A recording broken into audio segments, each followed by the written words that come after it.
नमस्कार मित्रों, आपका स्वागत है दशामा ज्वालामा शक्तिपीठ चैनल पर। अगर आपको ये वीडियो अच्छा लगे तो वीडियो को लाइक और चैनल को सब्सक्राइब कर देना, जिससे हमारी वीडियो की नोटिफिकेशन आप पर जल्दी से जल्दी आ सके।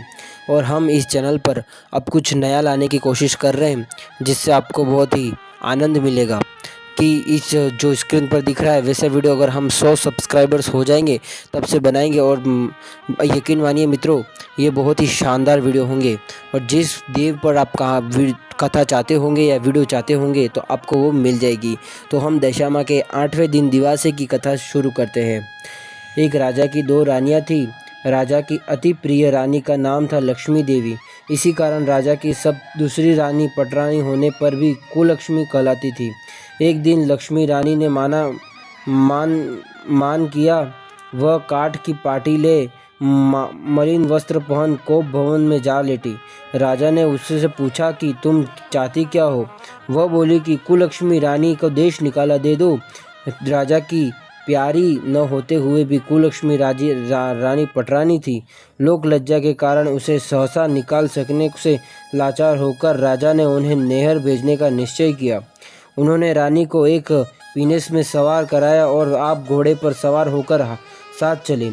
एक सघन वन में पहुंचकर राजा ने पीनस रखवा दी और कहारों को यह वहां से हटा दिया। इसके बाद वह घोड़ा दौड़ाते हुए अपने महल में जा पहुँचे। कुलक्ष्मी रानी को बाट देखते सारी रात बीत गई। सवेरा हो आया। रानी को प्यास लगी हुई थी, इसलिए वह डोली के बाहर निकली। उसने देखा कि डोली एक पीपल के वृक्ष के नीचे रखी है। दूर तक कहीं आबादी का नामो निशान नहीं। रानी ने आसपास पानी खोजा, परंतु कहीं कोई जलाशय दिखाई नहीं दिया। रानी ने एक सारस की जोड़ी को एक तरफ जाते देखा। वह उसी के पीछे हो गई। चलते चलते कुछ देर के बाद एक नदी के तट पर पहुंच गई। रानी ने उसी नदी में शौचादि से निवृत्त होकर स्नान किया और जल पिया। जिस घाट पर रानी ने स्नान किया उसी घाट पर कुछ स्त्रियां स्नान कर रही थीं। स्नान करके उन्होंने दशामाता के गंडे लिए। उनके पास एक गंडा अधिक था। एक रानी से गंडा लेने के लिए कहा गया। रानी गंडा लेकर वहां से चली और अपने डोले में आकर बैठ गई। थोड़ी देर में दशामाता एक बुढ़िया का वेश धारण कर आई और रानी से बोली, बेटी यहाँ बैठी क्या कर रही हो। रानी ने पूछा कि पहले तुम यह बताओ कि तुम कौन हो। बुढ़िया ने कहा कि मैं तो तेरी मौसी हूँ। तब रानी उसके गले से लिपट कर रोने लगी। उसने अपनी विपत्ति की कहानी आदोपांत बुढ़िया को कह सुनाई और अंत में यह कहा कि अब मुझे केवल तुम्हारा आश्रय और भरोसा है। दशामाता की कृपा से उसी जगह माया का शहर बस गया। रानी के भाई भौजाई आदि सारा नेहर आप ही आप प्रकट हो गया। रानी अपने परिवार में मिलकर 9 दिन तक दशामाता के महोत्सव की कथा कहानियाँ कही। 10वें दिन घंटे की पूजा होनी थी। उसी दिन सवेरे दशामाता ने कहा कि तुम आज नदी में स्नान करके जाओगी। वहाँ तुमको जो स्वर्ण कलश मिले उसको ले लेना और जो डोली तुमको लेने के लिए आए उसमें निसंकोच सवार हो जाना। किसी प्रकार संकल्प विकल्प में पढ़कर यह मत पूछना कि डोली किसकी है। रानी ने स्नान करने गई। वह स्नान करके जल से बाहर निकली तो किनारे 2 सोने के कलश रखे हुए दिखाई दिए। उन्हीं के पास सुंदर रेशमी वस्त्र संवारे हुए रखे थे। रानी ने वस्त्र बदलकर घड़े भरे और ज्यों ही अपने स्थान की ओर चलना चाहा, त्यों ही एक डोली सामने ही आती दिखाई दी।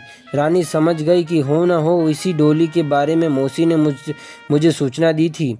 वह फौरन डोली में सवार होकर अपने घर गई। वह माया के परिवार की सब स्त्रियों समेत रानी ने दशामाता के गंडे की पूजा की। सुहागिनों को भोजन कराया, तब पारण किया। तदंतर रानी और अपने नेहर के परिवार में आनंदपूर्वक हिल मिलकर रहने लगी। कुछ दिनों बाद सहसा राजा को रानी का स्मरण हुआ। उसके ध्यान में आया कि कुलक्ष्मी को जिस दिन से मैंने जंगल में छोड़ आया हूँ, उसी दिन से आज तक उसका कोई समाचार नहीं मिला। चलकर देखना तो चाहिए कि उसकी क्या गति हुई है। तब वह रानी को खोजने के लिए चलने लगा।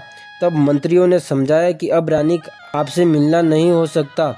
राजा ने किसी की बात पर ध्यान नहीं दिया। वह चलता चलता उसी स्थान पर पहुंचा जहां वह रानी का डोला रखा था, परंतु उसे वह यह देखकर बड़ा आश्चर्य हुआ कि जहां सघन वन था वहां सुंदर नगर बसा हुआ था।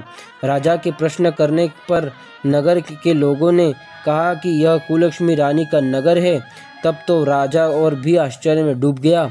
वह बार बार यही विचार करता था कि यह जगह तो वही है जहां मैं अपनी रानी को छोड़ गया था। क्या उसी के नाम से यह नगर बसा हुआ है? रानी के महलों के पास जाकर इत्तिला कराई कि अमुक राजधानी का राजा मिलने आया है।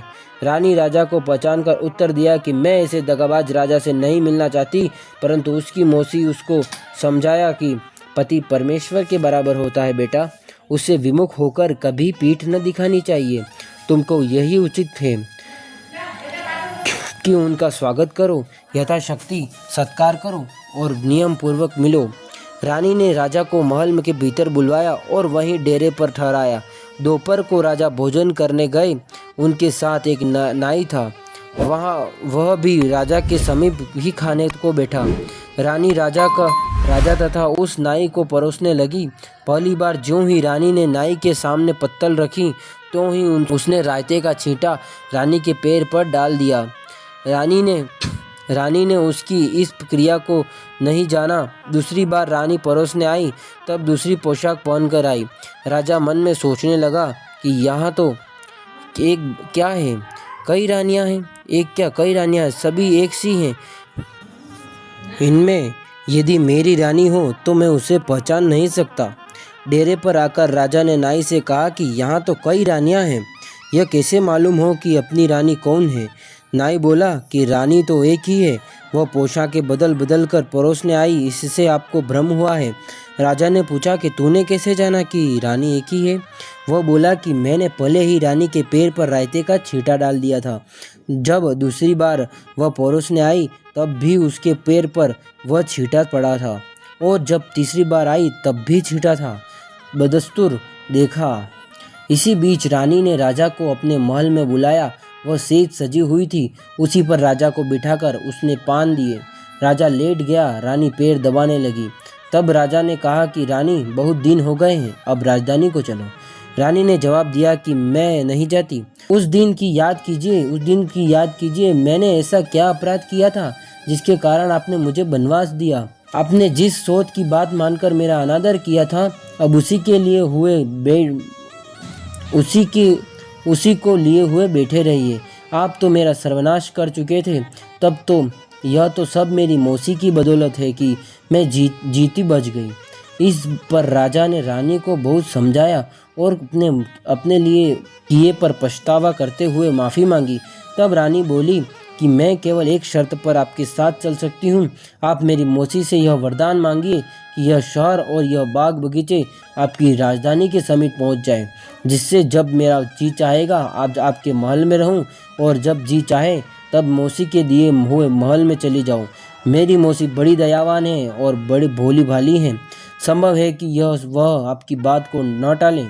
राजा ने रानी की मौसी दशामाता के पास जाकर निवेदन किया। उसी समय दोनों शहर पास पास हो गए, मानो एक दूसरे के ही भाग हों।